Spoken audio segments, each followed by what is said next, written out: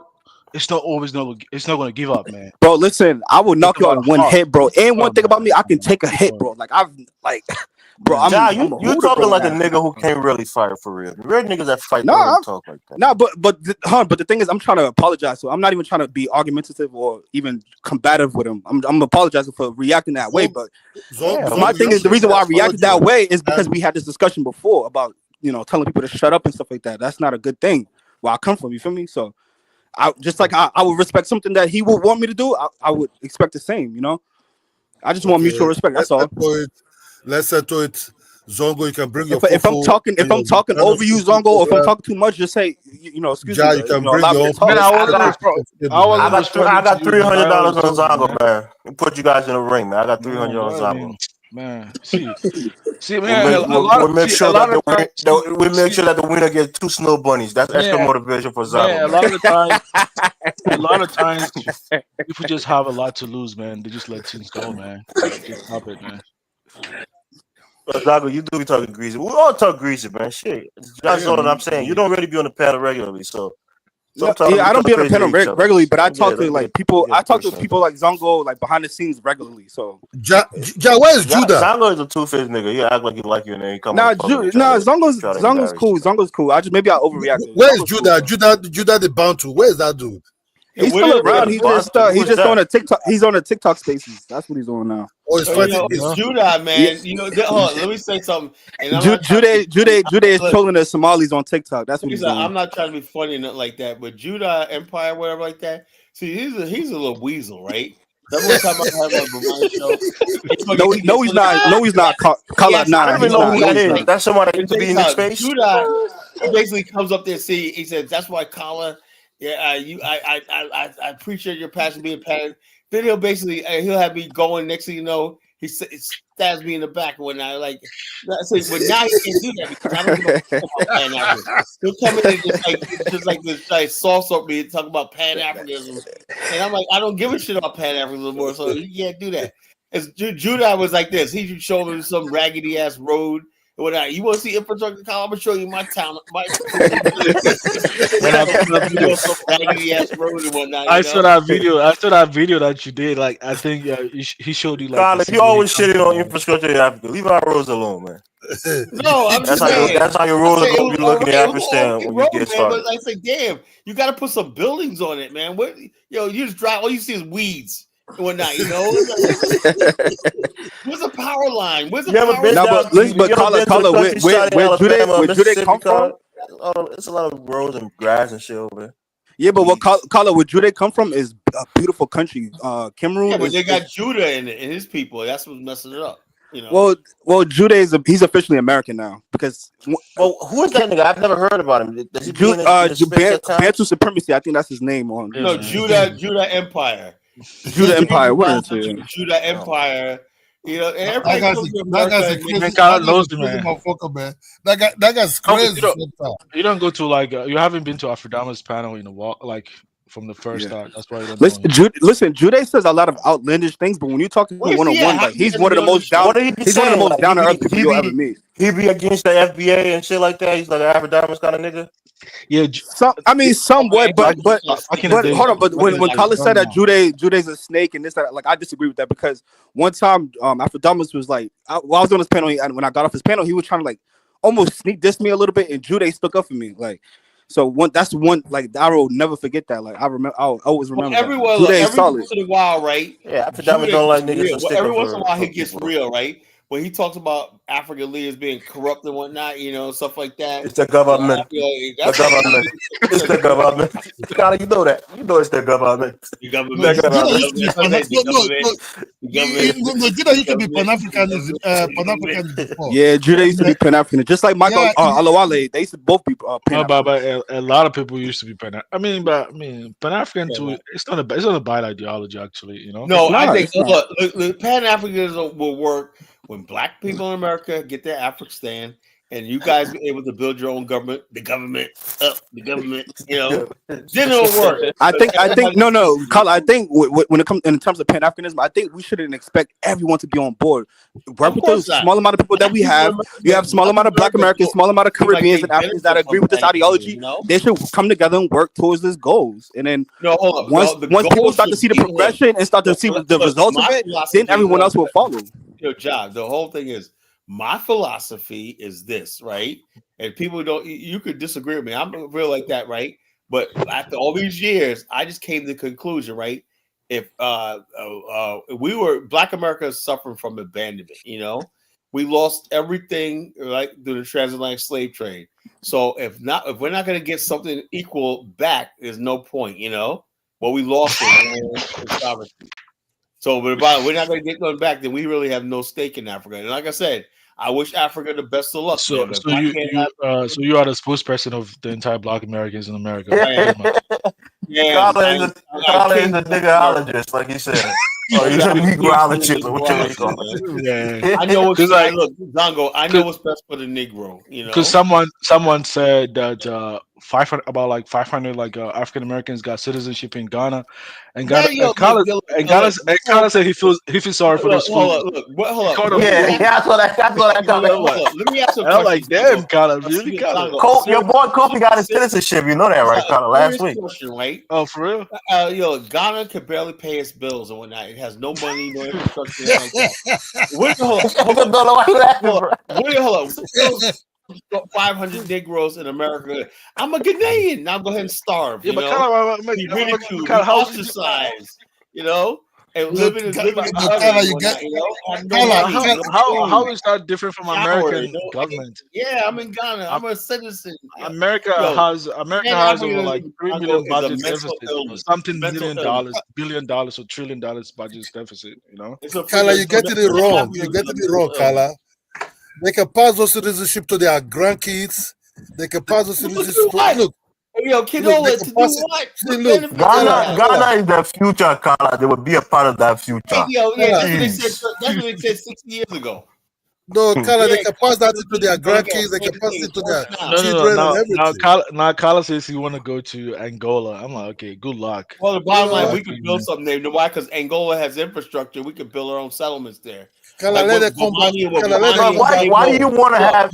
Why do you want to borrow other people's infrastructure? You should be building your own infrastructure. Let's take what Mani and all of them doing in Ghana, right? The Hebrews, like whatever, like that, and take that to Angola. They'll have some fucking success.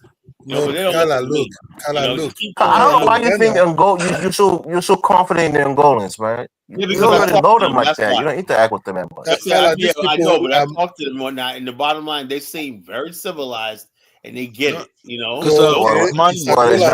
Nigerians are not civilized. Ghanaians are not civilized. Right, Nigerians, please, man. Oh, man. Maybe there might be a connection there between African Americans and Angolans. Because if you look at the history of the slave trade, the first enslaved Africans came from the kingdom of Ndongo, which is in present day Angola, right? So maybe there might be a sort of connection there as well. Carla did his DNA and he says he's from Angola too, right? Yeah. I think like 33% from Igbo land, bro. No, I'm not. I'm only 23%. The Black Americans, that's a quarter. The Black Americans are coming back home most slowly. of my DNA comes from the Angola and the Congo. You cannot stop it, Carla. You cannot stop it. These Black Americans are coming home. They'll be coming home slowly. Coming home to what? Okay, coming home to what? Hold on, Carla. They will have exit point. You're getting the dumbest of Black America going there. It doesn't matter. It doesn't matter. Australia will That's not true, Carla. Stop. Australia will not be by professors. Think of Ricky from the Bag family. That's what you're getting. It doesn't matter as long. What's wrong with the Bag family?